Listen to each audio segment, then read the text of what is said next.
ኢትዮጵያ በታሪኳ የባህር በር ባለቤትና ተጠቃሚ ሀገር የነበረች ቢሆንም ይህንን መብት ካጣች በኋላ ኢኮኖሚያዊና ማህበራዊ ጫናዎችን እያስተናገደች ትገኛለች።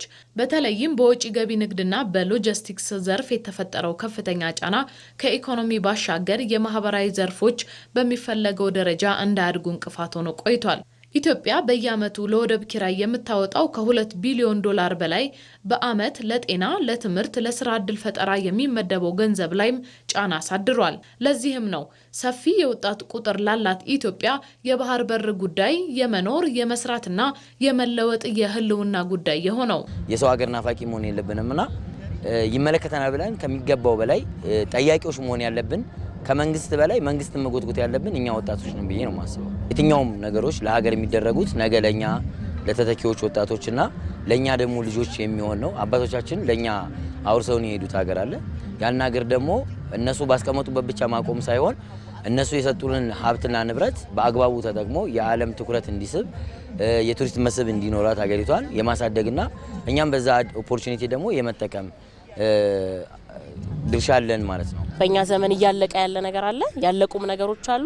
ወደፊትም ልንጨርስ እንደ ሀሳብ የጀመርናቸው የባህር በር አለ። ቀይ ባህርን በጠቅላይ ሚኒስትራችን ሀሳብ አመንጪነት ወጣቶች ላይ ተጋብቷል። ይሄ ሀሳብ በጀግንነት ልንወጣው እንደምንችል በወጣቶች ላይ እምነት እንዲኖረው መንግስት እኛም በብቃት እንደምንወጣ አምናለሁ። ያው ተዳፍኖ ነበር፣ አሁን ላይ ግን በግልጽ ያወጣነው ጥያቄ ነው። ስለዚህ የኛም ጥያቄ ነው። እንደ ሀገር በሚሊዮኖች የሚቆጠር ህዝብ የሚኖርበት ሀገር የባህር በር አለመኖር በጣም ከባድ ነው። ኢኮኖሚያችንም ላይ የሚያመጣው ኢፌክት እንዳለ ሆኖ ማለት ነው። ስለዚህ የባህር በር ግዴታ ያስፈልገናል። እንደ ወጣት ደግሞ ለዚህ የሚያስፈልገው መስዋዕትነት ለመክፈል ዝግጁ ነን። የባህር በር ባለቤትነት የሀገር ኢኮኖሚ እድገት ብቻ ሳይሆን የወጣቶችን የመልማት ጥያቄ እውን የሚያደርግ ትልቅ እድል በመሆኑም ለወጣቶች የስራ ፈጠራና የኢኮኖሚ ንቅናቄ በመፍጠር በኩልም ትልቅ አስተዋጽኦ አለው።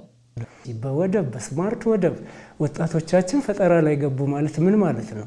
አዳዲስ የስራ እድሎች ይዞ መጣ ማለት ነው። እንደውም ሌላ ወደኛ ማምጣት እንችላለን። የራሳችንን ምርትም ይሁን አገልግሎት መሸጥ እንችላለን። ተቻግረን እኩል ልዕልና ኖሮን ማለት ነው። የመወሰን ብቃት ኖሮን ወጣቶች ለዚህ ድልም ራሳቸውን በማዘጋጀት በተለይም በቴክኖሎጂ በሙያ ክህሎትና በፈጠራ አቅም ራሳቸውን እያሻሻሉ መቆየት አለባቸው። የትምህርታችን ስርዓት አካል ውስጥም ሆኖ ወጣቶች ሰማያዊ ኢኮኖሚ ባህር ምንድነው፣ ከባህር ምን እናገኛለን የሚለውን የማወቅ የመመራመር የማሰብ የመሰላሰል አድማሱ ማስፋት አለበት። አብሮ ማደግ ስነ ልቦናን ማዳበር መቻል አለበት። ሰፋ ላለ ምርምር ሰፋ ላለ ክህሎት መዘጋጀት ነው። ለባህር ኃይል ለማሪን ኢንጂነሪንግ አሁን የሌሉ ዲፓርትመንቶች አሉ። የባህር በር የሚያለማ ዲፓርትመንቶች የትምህርት ክፍሎች መክፈት የመመራመር የማሰብ ክህሎቱን ማሳደግ አለበት። ዛሬ ወደብ ላይ ብንሄድ ስማርት ቴክኖሎጂ ነው ያለው፣ ዲጂታል የሆነ እዚህ ቁጭ ብዬ ሎጂስቲኩን ባህር ላይ ያለውን ነገር ሁሉ መቆጣጠር ይችላል። ያን የሚያደርግ ትውልድ መሆን አለበት። እያንዳንዱ ኮዲንግ ሲሰራ፣ ኤሌክትሪካል ኢንጂነሪንግ፣ ሶፍትዌር ኢንጂነሪንግ ሲሰሩ ይሄን የባህር በርና ሀብት ታሳቢ ባደረገ መልኩ ማወቅ፣ መመራመር፣ ሌሎች የሚሰሩትን ማንበብ፣ ማጥናት፣ እሱን ወደ ራስ ማምጣት ላይ መጠመድ መቻል አለበት ብዬ አስባለሁ። የባህር በር ጉዳይ በነገዋ ሀገር ተረካቢ ወጣቶች ትከሻ ላይ የወደቀ ትልቅ የቤት ስራ ነው።